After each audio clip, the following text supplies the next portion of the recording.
Welcome to the Great Detectives of Old Time Radio. From Boise, Idaho, this is your host, Adam Graham. If you have a comment, email me, box13@greatdetectives.net. Follow us on Twitter at Radio Detectives, and become one of our friends on Facebook, facebook.com/Radio Detectives. Today's program is brought to you in part by the financial support of our listeners. And in particular, I want to thank Pamela for becoming a Patreon sponsor at the rookie level of $2 or more per month. And you can support the show on a monthly ongoing basis at patreon.greatdetectives.net. Also, thank you to Philip for sending in a one-time donation to support the show. And you can send in your one-time donations at support.greatdetectives.net. Also, over at greatdetectives.net, I have some thoughts on what makes Death on the Nile such an outstanding story. Reviews automatically sent to your Kindle. You can try that service out free for 2 weeks. Just search for the Great Detectives of Old Time Radio in the Kindle store. All right, well, now it's time for today's episode of Dragnet. The original air date, August the 7th, 1952, and this one is The Big Impression.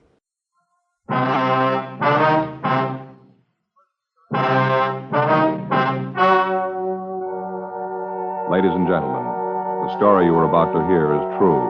The names have been changed to protect the innocent.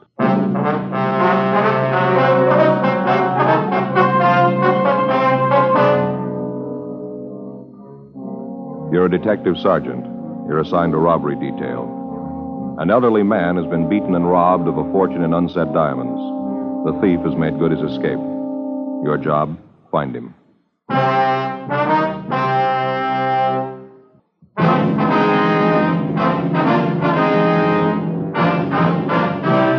Dragnet, the documented drama of an actual crime. For the next 30 minutes, in cooperation with the Los Angeles Police Department, you will travel step by step on the side of the law through an actual case transcribed from official police files. From beginning to end, from crime to punishment, Dragnet is the story of your police force in action. It was Tuesday, July 12th. It was hot in Los Angeles. We were working the day watch out of robbery detail. My partner's Frank Smith. The boss is Captain Didion. My name's Friday. It was 10:46 a.m. when we got to the Morgan Hotel. Room 922. Yes? Police officer, sir. My name's Friday. That's my partner, Frank Smith. Oh, yes, sir. I'm the manager, Arnold Jackson. Yes, sir. We're here regarding the robbery, sir. Oh, Mr. Ruman's in their bedroom. He's lying down. Has there been a radio unit here, Mr. Jackson? Yes, they just went down the hall. I see. The victim in here, sir? Yes, that's right. Thank you very much, Mr. Jackson. Sure. Mr. Ruman? Yes? My name's Friday, sir. This is my partner, Frank Smith, Central Robbery. Oh, yes, Captain Friday. No, sir. It's Sergeant, Mr. Ruman. Sergeant? I thought sure they'd send a captain. Well, now, if you can just tell us what happened here. Well, I brought the stones up here to show him and his father. We made an appointment. He hit me, took everything. How much was it, sir? Can you tell us? Everything there was, finest collection, best stones, took my sample case and everything. Well, what'd the case look like, sir? Just a plain sample case, this high, about this wide. So you'd make it about 14 by 18, is that right? Black leather, plain sample case. Any identifying marks, initials, anything like that? No, just a plain black leather case. I don't care about the bag, it's the diamonds. I couldn't come close to their value, maybe 100,000, maybe more. Now, you say you made an appointment with him. Who is the man, sir? Fred Roberts. I met him about 3 weeks ago at my club, having lunch with a friend, another jeweler, and he introduced us. We hit it off right away. He seemed to be a real nice fella. I can't understand it. Fred Roberts. Will you describe him for us, sir? I'd say he's about 20 to 30. Could say he's a nice-looking fella. Sure wore nice clothes. Looked like a real businessman. Always carried a briefcase and all. Mm-hmm. About how tall would you say he was? Tall? Mm-hmm. Well, I'm 5'6". He's about 3 inches taller. I'd say he's about 5'9". Not too heavy. Medium build. About your size. Now, how about his hair, sir? What color was that? Do you remember? Brown. Straight brown hair. Might have had a part. I never noticed. He had brown eyes, too. Shouldn't be any problem. People in the hotel must know him. These are his rooms. I'll call the office and have them get out a broadcast on the description. All right, fine. You want to check with the other fellows, see if they've come up with anything? I'll stay here with Mr. Ruman. Okay. Fine. Thanks, Frank. Now, you'll have no trouble identifying the man, will you, Mr. Ruman? No, sir. I know him. Those eyes, never forget them. I should have known from the start. Sir? His eyes are shifty, little bitty things set close together. I should have known not to trust him with eyes like that. Now, you say you met this man about 3 weeks ago, is that right? Well, this Roberts fellow told me that he was down here from San Francisco. Said he was going into the diamond business. Said he was down there to buy stock. That he'd heard that I could lay my hands on some fine stones, and he wanted to see what I had to offer. I see.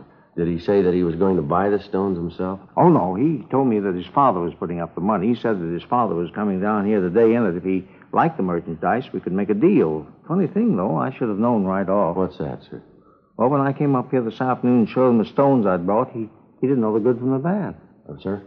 Well, in almost any collection, there's bound to be a few stones that aren't absolutely perfect. They look all right, but there may be a small flaw someplace inside the stone. Naturally, their value isn't the highest. I see, and this Roberts didn't know the difference. No, but I should have known anyway. Those eyes, the meanest eyes I ever saw, and so close together. Well, was there anything unusual that you might have noticed about Roberts? Anything about his speech, his manner, anything at all that might help us identify him? No, just like I told you. Seemed nice enough. Well, did he give you any indication that there might be something wrong? Not at all. Of course, I wondered about his not knowing much about diamonds, but I figured that if he was willing to pay what I wanted, I didn't have to concern myself with what he was going to do with the stones. Well, Mr. Ruman, I wonder if we could start from the beginning. Exactly what happened here. He knocked me out. No, sir. I mean, what led up to his hitting you? Oh, I'm sorry. Well, as I said, he told me to bring the stones up here for his father to see. I did, and then we waited for the father to show up. We were over there by the window looking at the stones. You know, they look better in sunlight. Yes, sir. Well, when we finished, he said something about his father never being on time. I turned to look out the window. That's when he hit me, right here on the back of my head. Can you see it? Yes, sir, I can. Is it bleeding? Don't lie to me. I'm not afraid. Can you see any blood there? No, sir. There's right quite there? a bump on the back there. You sure? Yes, sir. You tell me the truth. Yes, sir. There's no blood. Joe? Yeah, Frank. See you a minute? Sure. Excuse me a minute, Mr. Ruman. Sure, that's all right. Yeah, Frank. Called the office. They put out the description. Area's being covered. Leighton Prince been called? Yeah. How's Ruman getting along? Well, he's got quite an egg in his head, but he seems to be okay. Mm-hmm. Manager says he's called the house doctor. Should be here right away. Sergeant? Yes, sir.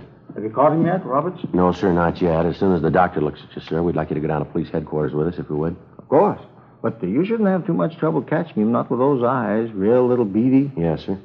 Well, what do you want me to do at police headquarters, Sergeant? Well, we want to take a full statement, have you look at some pictures, if you would. With you two? Yes, sir. Anything wrong? Oh, no. But you'd figure with all those diamonds gone, that fella hitting me and all, just seems that they could have done better.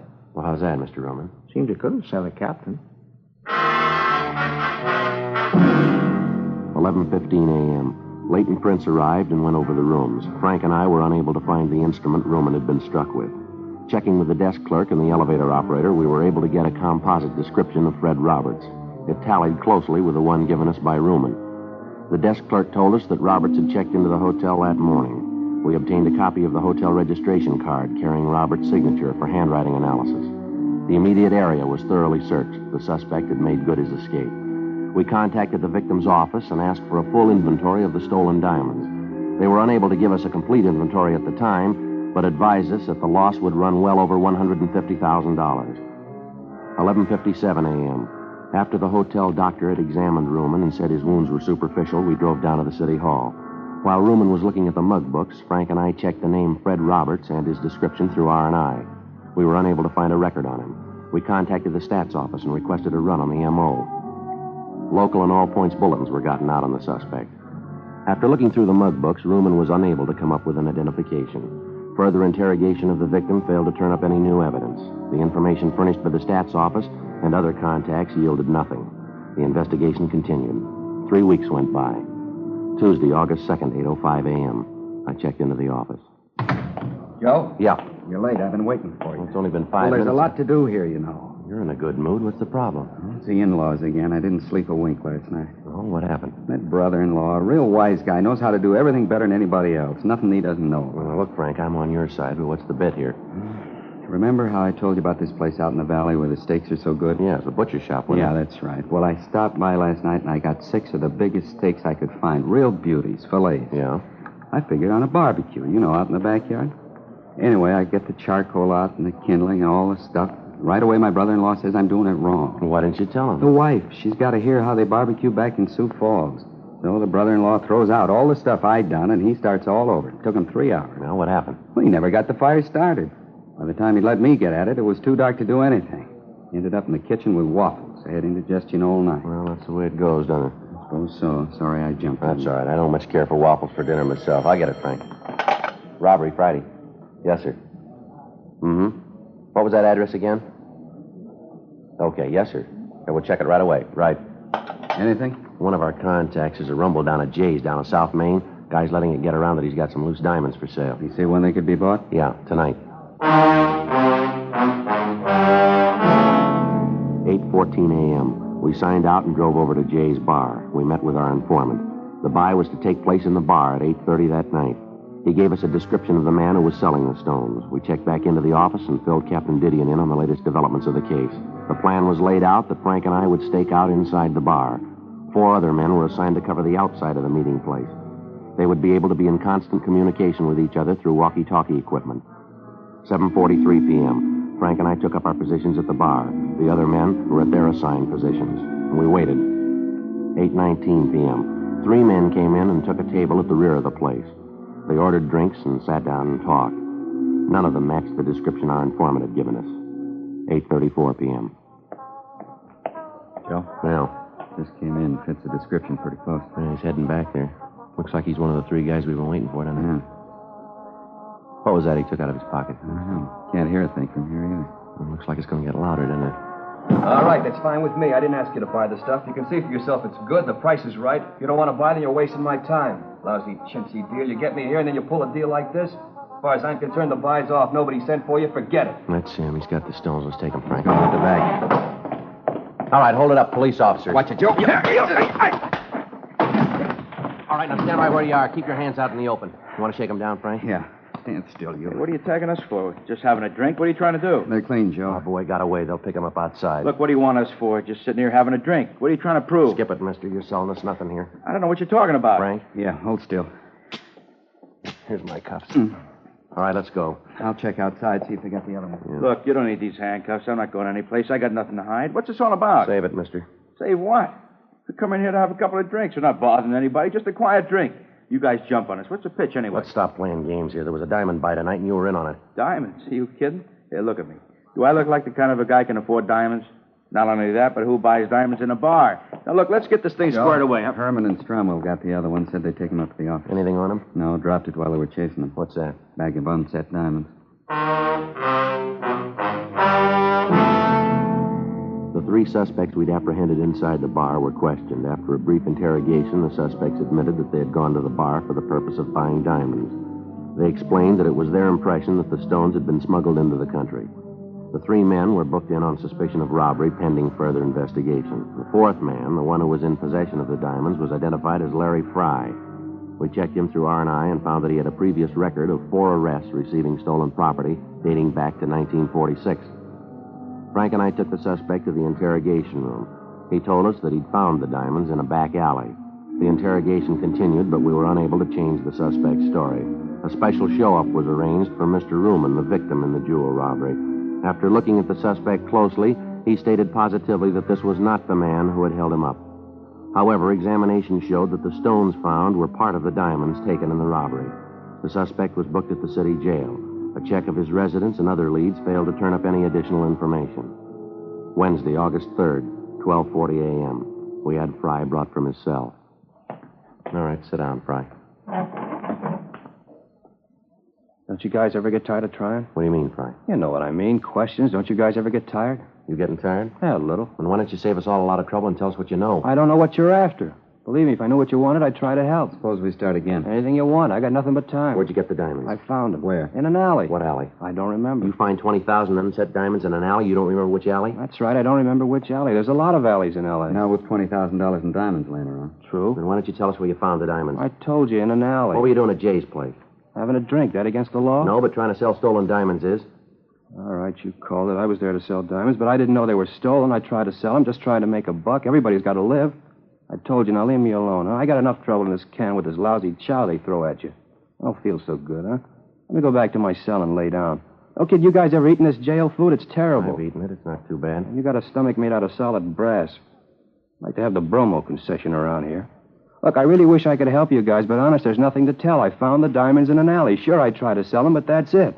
Now, you guys know if there's anything I can All right, do... now you come off it, mister. You better get this story straight. We're through playing with you. Maybe you don't know how you stand. I'll fill you in. A man slugged and $150,000 in diamonds are stolen from him. Part of those diamonds turn up in your pocket. You say you found them. I can't buy that, and I don't think anyone else will. You come in here playing like a lily, clean and white. Well, your record doesn't make it that easy to buy. That's how you stand, mister. The whole thing's right in your lap. It fits you like a new suit. Now it's up to you. That the way it is? You call it. No other way? None. Yeah. Well, if I could only get some decent food under my belt and a little fresh air, I might be able to give you guys the answers.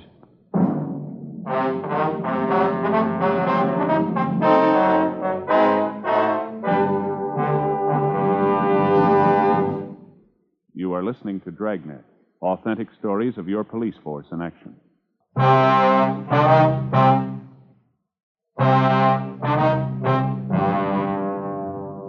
We continued to interrogate Fry. From the evasive answers he gave us, it looked as if he was lying about his part in the robbery. When an interrogation seems to bog down, the working detective usually tries to find some subject with which to draw the suspect out, some weak point in his makeup. Maybe it's his parents, his wife, or his children. It might be the fear of having loved ones find out about the crime he's accused of committing. In Fry's case, questions about his family failed to produce any results. We tried other subjects, religion, baseball, golf, fishing. None of them seemed to bring him out of his shell. Occasionally, during the interrogation, he'd refer to the jail food, comparing it to the other food he'd eaten. As the questioning went on, we found that Fry considered himself a gourmet, talking about the dishes that he'd eaten at various restaurants. We tried to lead the questioning around to the diamond theft, but he constantly brought the conversation back to food. Fry had presented us with a possible wedge, and we decided to use it. We signed him out of the city jail and drove him down to Phillips' restaurant for dinner. When the waiter brought the menu, Fry didn't read it. He ordered soup, salad, and 2 French dip sandwiches. As he ate, we tried to get him to talk, but he refused, saying that he wanted to finish his dinner first. Frank and I each had a sandwich and some coffee. Fry continued to eat. He ordered 2 more sandwiches. Finally, he pushed his chair back and said that he'd had enough. Now for some dessert, huh? Dessert? Yeah, a meal's not complete without dessert. Figure I'll have some apple pie a la mode and some coffee. How is the coffee here? It's good. Now, how about the information? You know, Friday, that's why you can eat that jail food. You don't take care of your stomach. You got to learn to relax after a meal. Relax, you'll live longer. Well, what was that song and dance you gave us about telling us all about it? Just a gimmick to get a free meal? I told you, take it easy. I'll give you the story after dessert. All right, Frank. Yeah. Get the pie and coffee. Now, the waiter seems to be busy. Sure. You wanted that a la mode, Fry? That's right, a la mode. No cream in the coffee. Nice place here. They do a good business. They've been here a long time. Best French dip sandwiches I've ever eaten. Nice and lean, aren't they? Yeah, they put out a good meal. Here's your pie and coffee. Thanks. 3 spoons of sugar? That's right. Coffee sure smells good.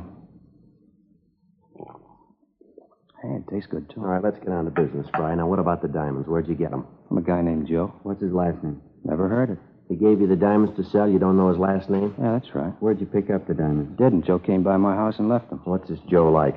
Oh, medium height, about 32, medium weight. How about his coloring? Medium. He's a real ordinary-looking fellow. Where'd he say he got the diamonds? And he brought them out from the east with him. Didn't tell me where he got them back there. I think he's done time someplace.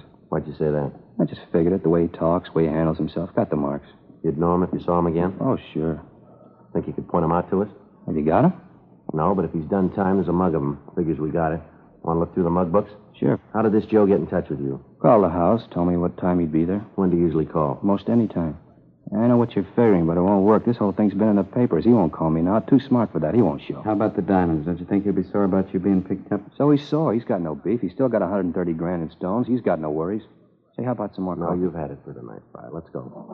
Oh, thanks for the meal. Sure appreciate it. Yeah. That jail food was killing me. You know, a good meal always makes me sleepy. Sure getting late. Hey, let's knock it off for tonight, huh, fellas? I'm bushed. Now, let's look through the mug books, then we can call it a night. Honest, fellas, I'm so tired I can hardly see straight. Feeling like this, I couldn't be sure. All right, Fry, we'll take you back, and we'll see you the first thing in the morning so we can get started. Okay. Say, I was just wondering. Yeah. You think you could work out something for breakfast? 2:30 a.m.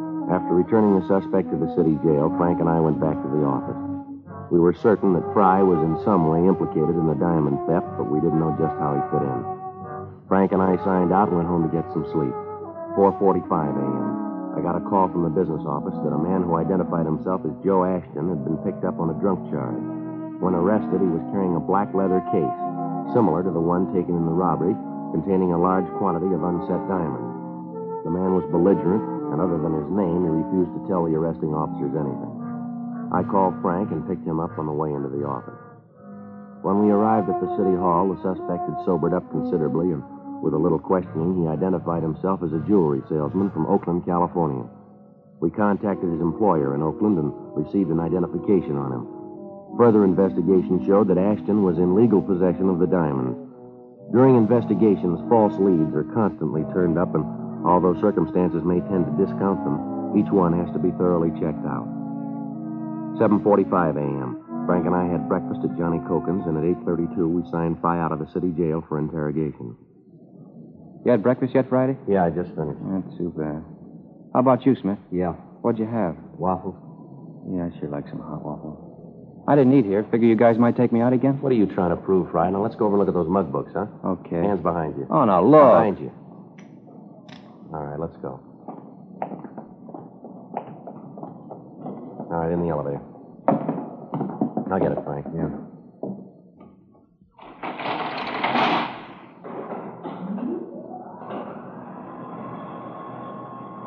Sure, a nice day. Bet it's warm out. It's gonna be. Yeah.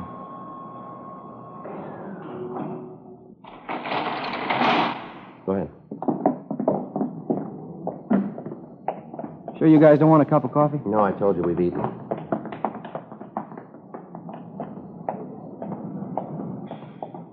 Right in the back, Fry. Sure. Say, sure appreciated that meal last night.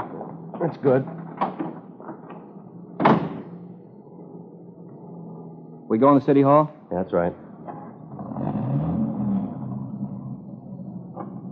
That way you keep the mug books? Yeah. Hey, no kidding, Friday. I gotta have some coffee. My stomach's growling. All right, Fry, we'll get you some coffee. You know that whole bit about Joe doesn't ring. I'm afraid we can't buy it. Okay, so it's a phony story, but I'll give you the right one. Where'd you get the diamonds? From a guy out in the valley. Where in the valley? Out at the Astor Studios. At a picture lot? Yeah. Frank, let's head out the freeway. We're going out the valley. Hey, wait a minute. I don't want to see him. He'll blow his top if he finds out I told you. This guy's crazy, a real nut. You better drop me back at the jail. I'll wait. How do we know this isn't another stall? It isn't. You'll see. What's this guy's name, this friend of yours? He's no friend, just a guy I met, had a business deal. What's his name? Calls himself Fred Roberts. We took Fry to breakfast, and then we returned him to the city jail. We went back to the city hall and rechecked the name Fred Roberts through R&I. There was no record. Those with similar names were checked. None of them matched the description of the suspect. 11:20 a.m., Frank and I headed for the San Fernando Valley. Astor Studios was one of the older lots in town. It had been years since they'd made a picture of their own. Most of their business now was in renting stage space to television companies. Frank and I checked at the gate, and we were sent up to personnel. The company records on Roberts showed that he'd been at the studio for 4 years in the property department. According to the girl in the personnel office, Roberts was highly regarded by his employers and fellow workers. She told us that we could find him in the prop building on the back lot. Frank and I started back to see him. That must be it back there, the big building with all the windows. Yeah. Sure a lot going on, huh? Yeah, TV's using a lot of movies, I guess. Most of the good stuff's on film, isn't it? Suppose so. About all Elizabeth likes to watch is the wrestling matches with those real old movies. I don't get to see much of the new stuff. If she's not looking at some show that's 20 years old, the kids are watching a puppet show. Well, you need 2 sets then. I've been thinking about that, Joe. Not that I don't like wrestling, but I'd like to see the ball game once in a while. And those news forum shows. You know, keep up with what's going on in the world. Yeah. Looks like it here, huh?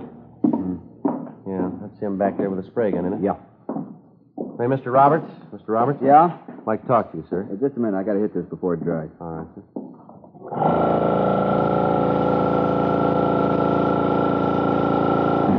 All right, now what can I do for you? Police officers, Mr. Roberts. What, Joe? Wait a minute. Hold still.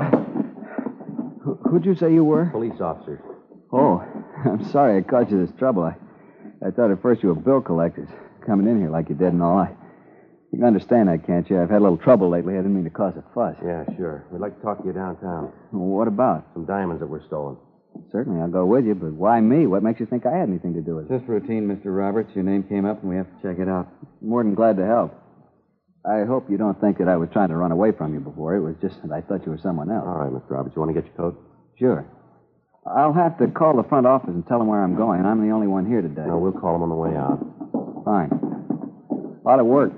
Hope this won't take long. Should I take my car? I wouldn't like to trouble you to bring me back. No trouble, Mr. Roberts.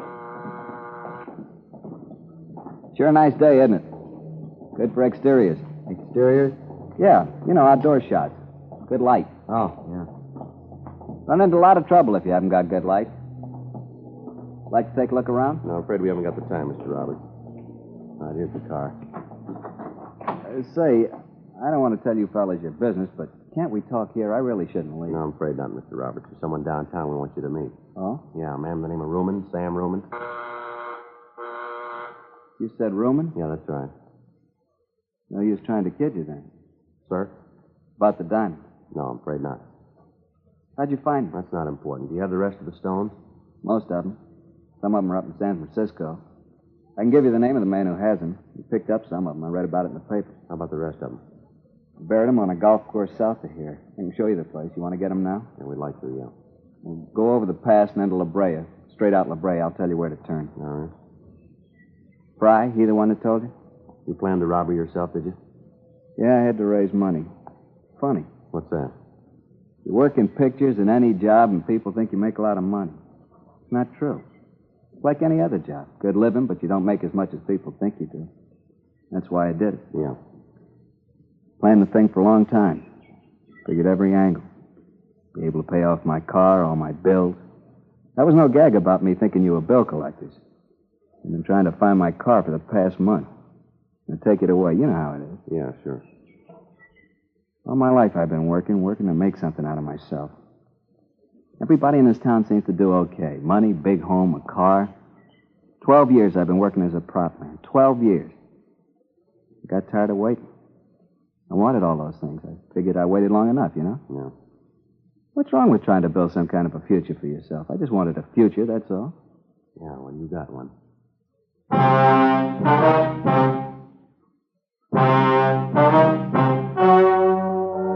The story you have just heard was true. The names were changed to protect the innocent. On November 15th, trial was held in Superior Court, Department 89, City and County of Los Angeles, State of California. In a moment, the results of that trial.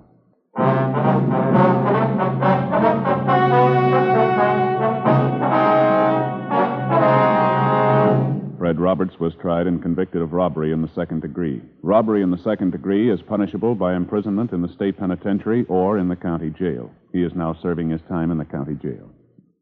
Ladies and gentlemen, at this very moment in Korea, the lives of soldiers wounded in battle today are being saved by transfusions of blood and blood plasma. You can give these men the gift of life, a pint of your blood. The Department of Defense is calling for all Americans to roll up their sleeves. There is no substitute for blood. The need is urgent. The need is now. Call your local Red Cross chapter or blood donor center for an appointment. And please keep it.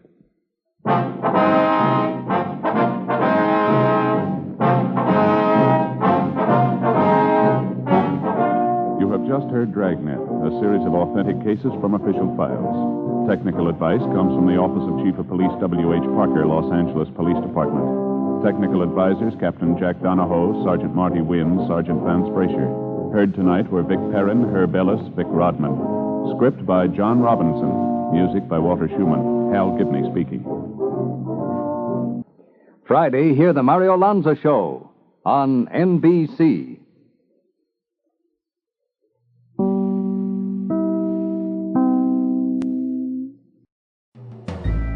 This is Andrea J. Graham, author of the Web Surfer series. Oh, and a Madam's Wife. You're listening to the Great Detectives of Old Time Radio.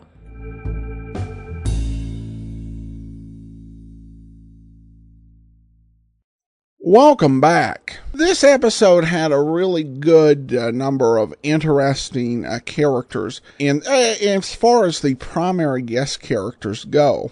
The victim was a little bit quirky, and then you have Fry, a man who, I guess it's not a coincidence that his last name bears a similarity to a cooking term.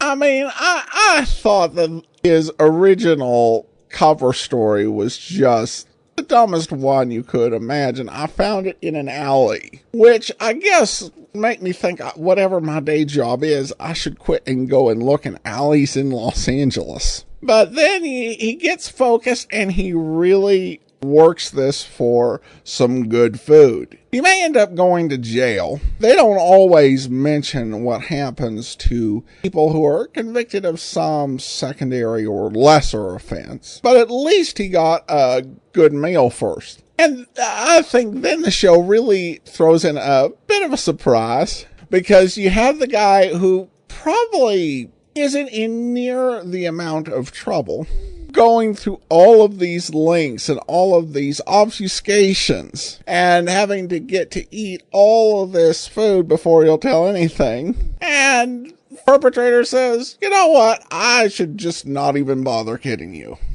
You also saw, even though we've not yet gotten to the Ben Alexander episodes over radio, that they kind of had an idea of the direction they were going to go with the Frank Smith character, or whoever Joe Friday's new partner turned out to be. And this is the type of brother-in-law complaint that Ben Alexander would play for a lot of laughs. Doesn't work quite as well with Herb Ellis here, but you definitely get a feel for where the show is going in the future.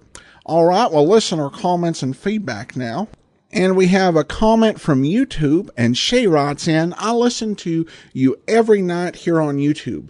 Thanks for keeping the classics alive. Jack Webb is one of the greats and my favorite. Well, thanks so much, Shay. And Jack Webb has always been a favorite of mine, and I appreciate your kind comment.